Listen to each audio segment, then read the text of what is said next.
Fala pessoal, estou aqui com vocês para bater um papo um pouquinho sobre o dia de ontem, que foi muito agitado, não deu nem tempo de falar tudo o que está acontecendo, mas eu acho que o principal foi aquele post do Trump, né, colocando por água abaixo os poucos que ainda tentavam fazer uma narrativa de que o Brasil não importa para os Estados Unidos, o Bolsonaro, o Trump não está nem aí para ele, enfim. Ontem foi um dia de cair muitas das máscaras. E se você está me seguindo aqui, é porque você sabe da importância do nosso trabalho aqui fora. Eu não trabalho sozinho, tá? Muita gente ajudou nessa construção. Todos os parlamentares que já vieram aos Estados Unidos ou acionaram seus contatos contribuíram, cada um, tal qual eu, né, na construção desse castelo de areia. Falo muito do Paulo Figueiredo também. Saiu uma matéria, inclusive, numa imprensa internacional, dizendo que ele era o cérebro por trás de tudo, porque realmente o trabalho que o Paulo Figueiredo está fazendo é incrível. Eu falo até que um dia a gente tem que fazer um livro sobre tudo isso daqui que está acontecendo, mas a gente também tem que tomar muito cuidado para não dar bom dia a cavalo, né? Já diziam os nossos avós, quem fala muito dá bom dia a cavalo. Então é sempre bom você preservar as fontes, você fazer conversas reservadas ficarem reservadas, não se tornarem públicas, não por uma questão de que são conversas antiéticas, não republicanas, mas sim para não alertar o inimigo da estratégia, para não alertar o inimigo daquilo que está vindo. Então, podem ter certeza que se eu estou compartilhando com vocês aqui, e eu sei que os nossos colegas da Polícia Federal do Alexandre de Moraes também nos seguem, estão de olho no nosso passo a passo, é porque eu tenho o conforto de poder, né, de entender que essas questões que eu estou falando aqui cabem ao compartilhamento público. Então já deixa aí o seu like, tá? É importante, para um pouquinho, vai ali, ó, aquele joinha, faz isso. Isso vai levar nossa mensagem mais adiante. Se você ficar confortável, comenta também, sempre de maneira respeitosa, tá? E eu falo respeitosa porque nós somos educados, tá? Eu não falo respeitosa para evitar uma ação da esquerda, porque a esquerda vai sempre tentar botar a gente para baixo, derrubar, censurar, independentemente do que a gente fale, tá? Qualquer pessoa, tira a figura do Jair Bolsonaro, qualquer pessoa que tivesse sido eleito presidente nas mesmas circunstâncias, né, de maneira independente e colocando o interesse popular em primeiro lugar, sofreria tudo isso que o Bolsonaro está sofrendo, né? Nós só estamos no meio do caminho entre eles que estão tentando destruir Bolsonaro agora no Supremo Tribunal Federal, e vocês. Vocês aí, a sua voz, o seu tweet é muito importante. É você que está fazendo esse sistema cair. Se não fosse por você, se eles não achassem que isso daí fosse importante, eles não estariam tentando te censurar, não é mesmo? Então, obrigado aí por compartilhar, curtir, comentar e agradecer também a todos vocês que entendem, né, a importância desse trabalho feito aqui de fora. Eu acho que está todo mundo muito ciente já de que dentro do Brasil não existem mais armas para a gente lutar contra essa ditadura. Eu respeito as pessoas que dizem isso, os políticos que falam que nós temos que combater internamente os nossos inimigos, mas eu não preciso seguir o que eles falam, porque isso para mim é uma estratégia furada e que se mostrou totalmente ineficiente até o dia de hoje. A gente está em outro momento histórico. A gente não está mais no impeachment da Dilma de 2016. A gente está tentando vencer a lawfare, né, esse ativismo judicial que é liderado pelo Alexandre de Moraes. E, como diria Rui Barbosa, a pior ditadura é a do poder judiciário, porque dela não há a quem recorrer. Espero que não retirem agora a estátua do Rui Barbosa lá do plenário do Senado Federal. Mas vamos lá. Eu trago aqui para vocês, primeiro, o post do Trump. E para fazer uma melhor tradução, eu não fui no Google, tá? Eu fui no ChatGPT.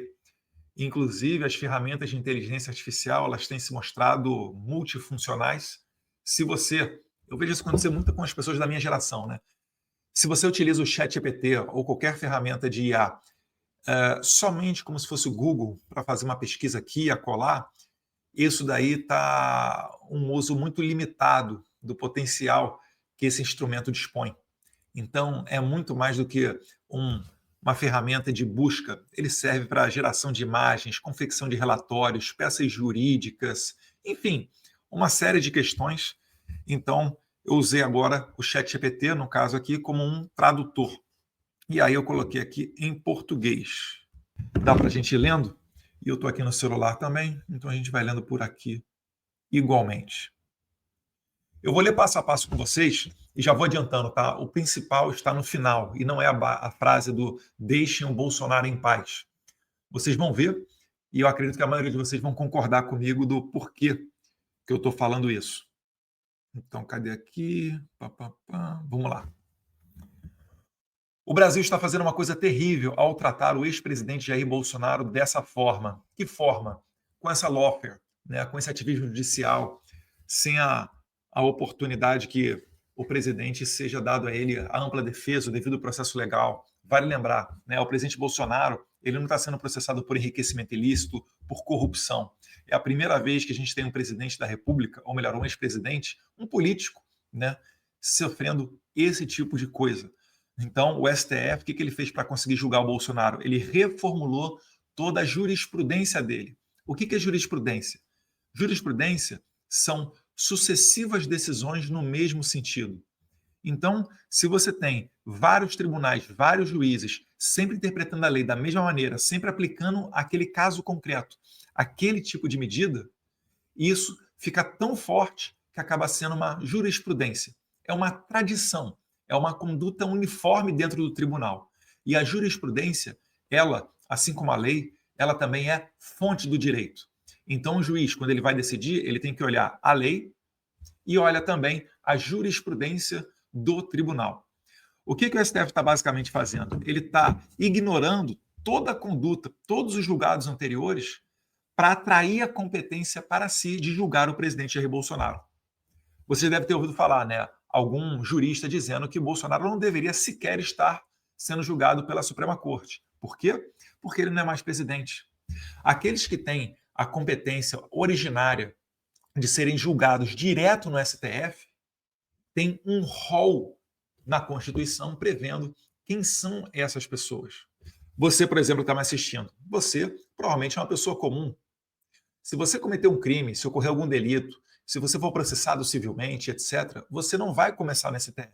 Por quê? Porque você não faz parte de uma daquelas pessoas naquela lista, né? Presidente, ministro de Estado, deputado, senador, PGR e várias outras autoridades que têm o chamado foro por prerrogativa de função, que é o popularmente conhecido como foro privilegiado.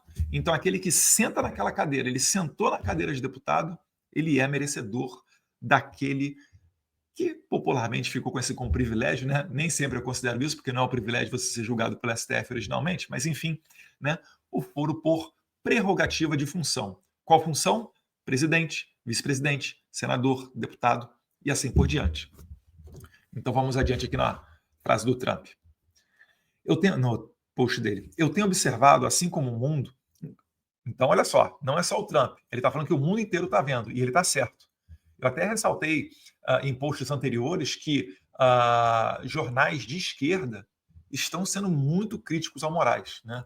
The Economist, Financial Times, The New York Times e, obviamente, outros mais à direita, né? Epoch Times, Wall Street Journal, enfim. Então, a mídia internacional ela já está olhando o que está acontecendo no Brasil e já até conhece Moraes.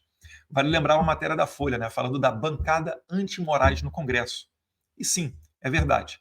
E você pode até perceber, você não viu nenhum deputado, ainda que da esquerda, ainda que do Partido Democrata aqui nos Estados Unidos, falando que ele era a favor do Moraes ou defendendo as condutas do Moraes.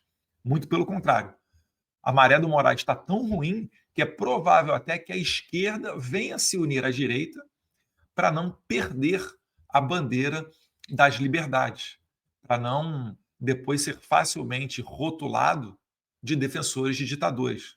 Porque Moraes é igual a Lula. Lula anda com Maduro, com Ortega, com o que há de pior no mundo. Apoia o Hamas, o Hezbollah. Então ninguém mais quer se associar a esse sistema lulo-alexandrino, vamos assim dizer, né? Que é essa parceria entre o Alexandre de Moraes e o Lula. Seguindo aqui, então, eu tenho observado, assim como o mundo, enquanto eles só fazem persegui-lo, dia após dia, noite após noite, mês após mês, ano após ano. Isso daqui é uma frase, uma expressão para resumir o que o Bolsonaro tem dito sobre perseguição implacável. Concorda? Comenta aí. Ele, o Jair Bolsonaro, não é culpado de nada. exceto por ter lutado pelo povo. Olha o que eu estou falando. Bolsonaro só está no meio do caminho entre os ditadores e você da população. Conheci Jair Bolsonaro e ele foi um líder forte, que realmente amava o seu país. Também é um negociador muito duro em comércio. Então aqui o Trump está ressaltando características positivas do Bolsonaro. Está falando que conheceu ele, que teve contato pessoal, que olhou de perto aquilo que foi feito pelo presidente Bolsonaro no Brasil e depois deu um toque pessoal, dizendo que ele é um negociador muito duro. Aqui entra aquela parte que eu falei no começo do vídeo, onde a gente se reserva, onde a gente faz uma questão de uma análise para não deixar tudo virar público, também por questões éticas. Eu participei de algumas reuniões, já estive algumas vezes, já algumas boas vezes, junto com o presidente Trump, inclusive quando ele não era mais presidente. Tá?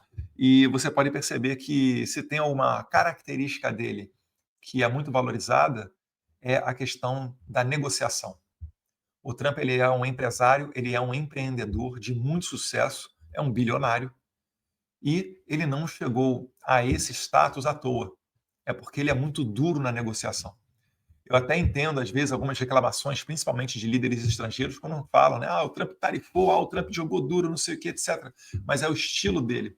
Se você for ler os livros do Trump, você vai ver que essa é a conduta normal dele, de estressar a situação para depois ele sentar à mesa numa posição de superioridade.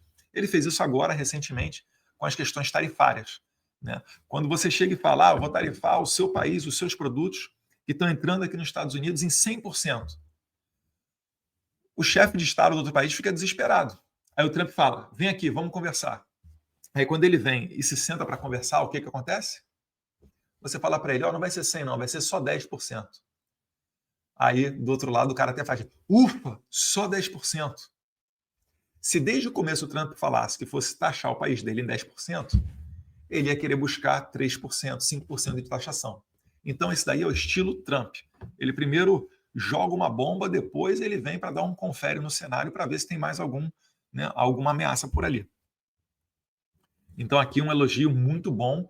Ele basicamente está usando outras palavras para dizer que o Bolsonaro sempre defendeu o seu país, inclusive em questões comerciais. Não é porque existe uma afinidade com o Trump, ou por que não dizer até uma certa amizade, você vai deixar de defender os interesses da sua população.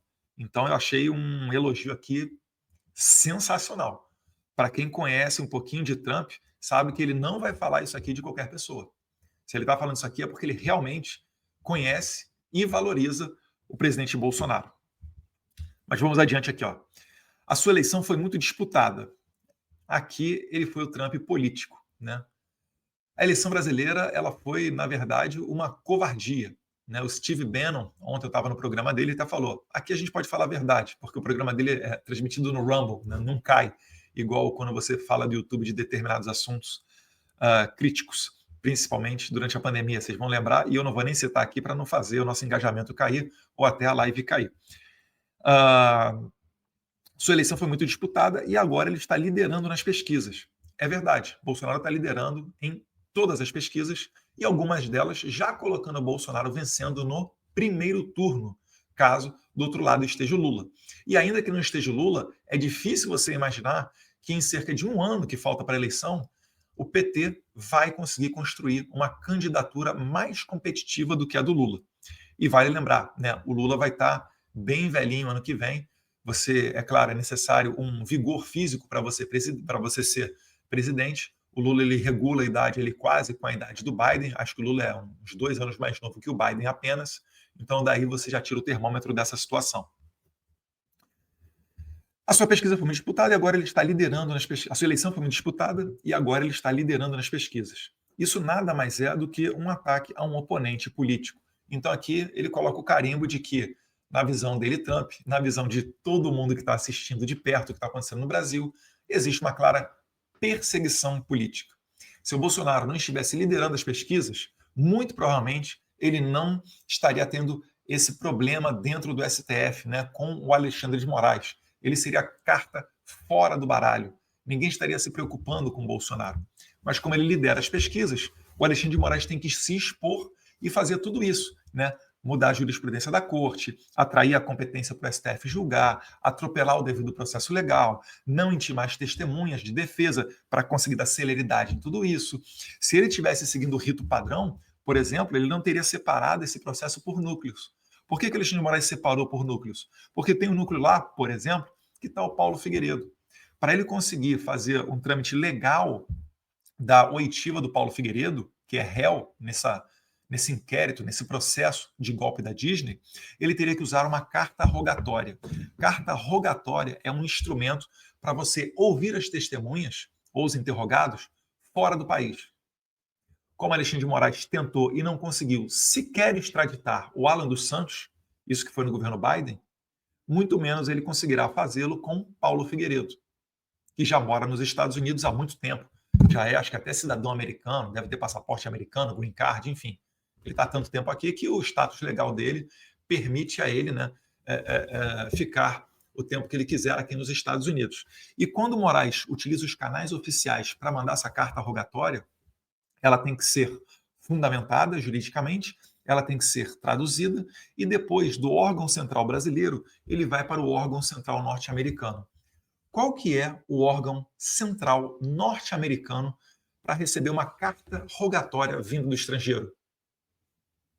É o DOJ, Department of Justice. Você talvez já deva até ter visto ela, né? É a Pam Bondi, é que está à frente desse ministério. Né? Aqui é Departamento de Justiça, no Brasil equivale mais ou menos ao MJ.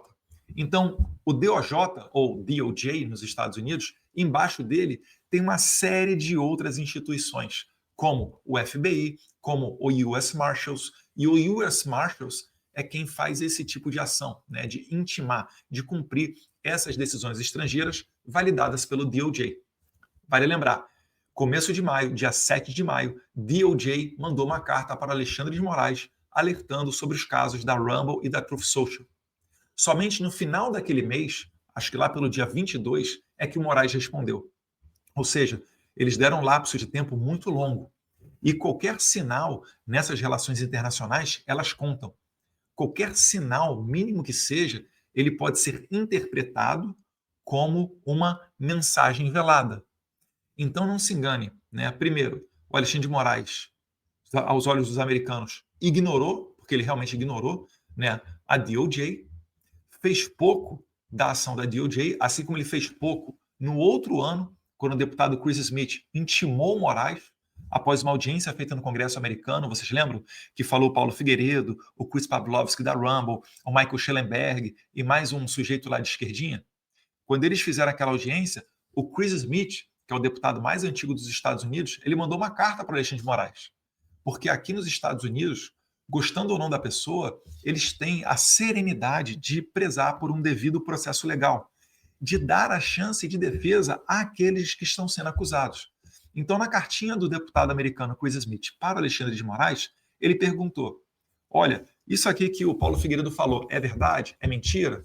O jornalista Michael Schellenberg fez o Twitter Files Brasil. Isso daqui é verdade? É mentira? Enfim, ele levou a oportunidade para Alexandre de Moraes responder aquelas questões. E também, isso tudo foi com cópia para presidente da Câmara, presidente do Senado, presidente do STF e presidente do TSE, para que essas autoridades ficassem cientes daquilo que estava acontecendo. Bem, o Alexandre de Moraes ignorou. E até aí, você pode pensar, tudo bem, é só um deputado de outro país buscando informações, o Moraes não tem obrigação nenhuma de respondê-lo. Beleza. Mas você não concorda comigo que a coisa vai escalando quando chega o Ministério da Justiça dos Estados Unidos e faz o mesmo tipo de coisa? Falando, olha, você, Moraes, é competente para dar decisão aí no Brasil. Não para vir cercear a primeira emenda dos Estados Unidos, né, sobre a liberdade de expressão, aqui fora, querendo obrigar que empresas americanas cumpram as suas ordens ditatoriais. Então a coisa foi escalando. O Moraes foi dando causa ao momento que a gente está chegando. Por isso que o Marco Aurélio Mello, ex-ministro do STF, falou também ontem numa entrevista, né, que ele não gostaria de estar na pele do Moraes caso o Senado venha a ser renovado com a maioria de senadores de direita. E aí o Trump segue aqui, vamos continuar. Isso nada mais é do que um ataque a um oponente político. Algo que eu conheço muito bem. Aconteceu comigo 10 vezes maior. E agora o nosso país é o mais desejado do mundo. O Bolsonaro está sendo acusado de crimes que podem levá-lo até 38 anos de cadeia. A gente sabe que isso tudo é uma palhaçada. Mas o caso do Trump, se ele não fosse eleito presidente, ele estava tomando, somado todos os processos que ele estava respondendo, mais de 300 anos de cadeia. É isso aí. O Trump estava respondendo a processos que dariam centenas de anos de cadeia. E ele não teria nem para onde ir ou a quem recorrer. Uma situação muito mais sensível. É por isso que ele coloca aqui que ele fala que aconteceu comigo 10 vezes mais. Né? E ele fala que ele conseguiu vencer isso. E vencer a lawfare permitiu a ele representar o interesse dos americanos. E aí ele usa uma expressão, né, que agora o nosso país é o mais the hottest of the world, que é o mais quente do mundo, levado a uma tradução literal ao pé da letra, mas na verdade quer dizer que é o país que está bombando, que está surfando aí na crista da onda. Então vamos aqui agora para o último parágrafo, está chegando aquele momento que eu queria falar com vocês. O grande povo do Brasil, repare só, mais uma vez ele cita a palavra povo brasileiro. Ele falou lá no começo, agora ele repete no final, no fechamento do texto dele. Inclusive, isso aí é uma tática, né, de dissertação. O grande povo do Brasil não aceitará o que estão fazendo com o seu ex-presidente. Estarei observando a caça às bruxas em caça alta. Ele não está falando apenas de Jair Bolsonaro. A palavra está no plural. Caça às bruxas. Percebeu? Contra Jair Bolsonaro, a sua família, né? O Carlos está lá sofrendo com o negócio de ABIN paralela, outro negócio sem pé nem cabeça nenhum, tá? Tem a questão do meu exílio, inclusive o Jair Renan, que agora é vereador lá em Balneário Camboriú, já recebeu a visita da Polícia Federal sobre um outro caso ridículo de esdrúxulo. A sua família e milhares dos seus apoiadores bem de perto. E aqui vem o que eu queria ressaltar. Milhares de seus apoiadores. O Trump, ele tem a exata noção do que está acontecendo porque ele sofreu isso na pele. O mote dele lá nos Estados Unidos foi justamente esse, né? Falando, olha, os poderosos querem você. Eu só estou no meio do caminho. Então o Trump, ele representa a resistência popular. Ele é aquela pessoa que toma a frente do problema para não permitir que pessoas comuns, igual a vocês, que por vezes pensam, né? Ai, ninguém liga para mim, ai, ninguém se importa comigo. O Trump se importa, o Bolsonaro se importa, nós nos importamos. É por isso que eu estou aqui sabendo. Tem um processo correndo contra mim no Brasil. Foi aberto um inquérito por tentativa de abolição violenta do Estado Democrático de Direito. E aí, esse é o problema de gravar em casa. Vou fazer já, princesa. Vai lá. E aí, só um pouquinho, estou terminando já, tá? E então, como ele sofreu isso na pele, ele sabe perfeitamente que o que está acontecendo no Brasil é um espelho, um reflexo daquilo que ocorreu nos Estados Unidos. E se você for acompanhar a cronologia dos fatos políticos, se você for ver, em 2016, Trump, em 2018, eleito Bolsonaro. Depois o Trump e o Bolsonaro saíram em eleições, no mínimo, contestáveis. Depois o Trump venceu a lawfare e voltou ao poder.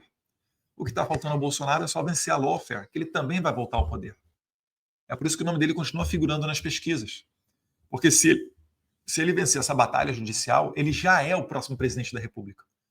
Se hoje está pesquisa dando que o Bolsonaro vence no primeiro turno, isso vai se aprofundar mais daqui até ano que vem, porque a perspectiva da economia é se deteriorar ainda mais. O Brasil está batendo recorde em fuga, não só de milionários do país, mas também de capitais, de investimentos. Então a economia está ruim. E o Lula prometeu entregar uma economia tão boa que o pobre ia estar tomando cervejinha e comendo picanha final de semana. E a gente sabe e tem certeza que isso não irá acontecer. É por isso também que eu acredito que não vai colar a narrativa do Lula de cavar essa falta, né, de toda hora estar falando do Trump e falando mal do Trump e falando de moeda dos BRICS e recebendo navio do Irã e etc., porque ele busca um conflito com o Trump para tentar vender a narrativa de que, povo brasileiro, nós precisamos nos unir para combater um inimigo estrangeiro em comum. Isso não irá funcionar. Foi tentado no passado, né? Foi tentado em diversas oportunidades, e aqui no Brasil vai ser tentado pelo Lula, mas eu te garanto, não vai funcionar. Por quê?